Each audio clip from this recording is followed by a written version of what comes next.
আচ্ছা আপনি বলুন তো, আমাদের দেশে টপ বিজনেসম্যান কে? ওনার নাম উনি কখনো বলেনি, আর কখনো মিডিয়ার সামনে আসেননি। চিনেন ওনাকে? না, তবে এমএস গ্রুপ অফ ইন্ডাস্ট্রির নাম অনেক শুনেছি। আর আগামী সপ্তাহে আমার কোম্পানির সাথে ডিল আছে। হুম, আমি সেই কোম্পানির মালিক, তাই বেশি বাড়াবাড়ি করবেন না। তুই আর আমাকে কত কষ্ট দিবি বলতো? আজীব তো, আমি আপনাকে কষ্ট দিতে যাব কেন? তুমি মুস্তাহির, আমি জানি। আপনি ভুল করছেন, কোথাও যেন আম্মু চলে এলো। এই মুস্তাহির, তুই এখানে আর তোর আঙ্কেল তোকে সেই কখন থেকে খুঁজতেছে। কে মুস্তাহির? আম্মুকে ইশারা দিলাম কিন্তু আম্মু তো বুঝলো না। আরে ধুর, চল তো। আর এটা কে? আম্মু, আমি আপনার বৌমা। কি রে বাবা, মাইয়া বলে কি? তুমি যার তার কথা শুনো কেন, বলবা আমাকে একটু? চিনি না জানি না হুদাই, চলো এখান থেকে। তারপর আমি আম্মুকে নিয়ে চলে আসলাম আঙ্কেলের ঘরে। আব্বু আমাকে ডাকছিলা?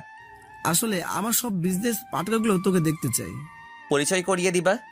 পাত্রপক্ষে আসতে অনেক লেট হয়ে, তাই আমি ভাবছিলাম তোকে নিয়ে একটা এঙ্গেজমেন্ট করে পরিচিত করিয়ে দেই।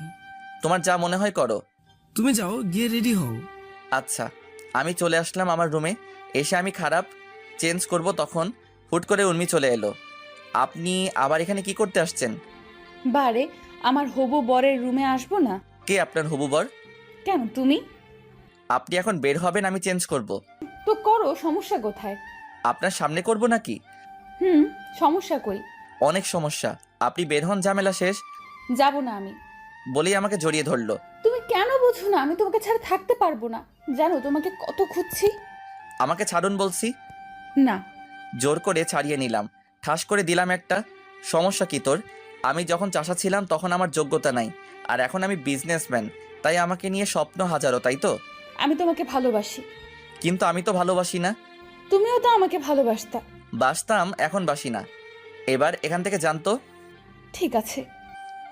আমি রেডি হয়ে নিচে আসলাম, অ্যানাউন্স করে বলল, লেডিস অ্যান্ড জেন্টলম্যান, ওয়েলকাম। আজ আমি আপনাদেরকে দেখাবো সেই বিজনেসম্যানকে, যে খুব অল্প বয়সে বাংলাদেশের ও বিভিন্ন দেশের টপ বিজনেসম্যান, যিনি আজ পূর্বে কাউকে ছবি দেয়নি। আজকে সেই এসএমএস গ্রুপ অফ ইন্ডাস্ট্রিজ মালিক আমাদের সামনে আসতে চলেছে, মুস্তাহির আহমেদ। উনি তুমি চলে আসবা কইরা তালি দিয়া আমাকে বরণ করলো। স্টেজে উঠে কয়েকটা বক্তব্য দিয়ে শেষ করলাম। তারপর সবার সাথে পরিচিত হলাম। তারপর মেহেরের কয়েকটা বান্ধবী এলো, ওদের নাম দেয় সুমি, মিমি, লিজা, রিমি, এরা। আপনি মেহেরের কি হবেন? আমি ওর ভাই হব। তোমরা? আমরা সবাই ওর ফ্রেন্ড হব। ও, তা আপনি বড় নাকি ও বড়? আমি বড় কেন? এমনিতেই বলতেছি। ওইদিকে উর্মি শুধু দেখতেছে আর জ্বলতেছে। আমি ততই এদের সাথে বেশি করে কথা বলতেছি। এসব দেখে ওর আর সহ্য হলো না। আমার কাছে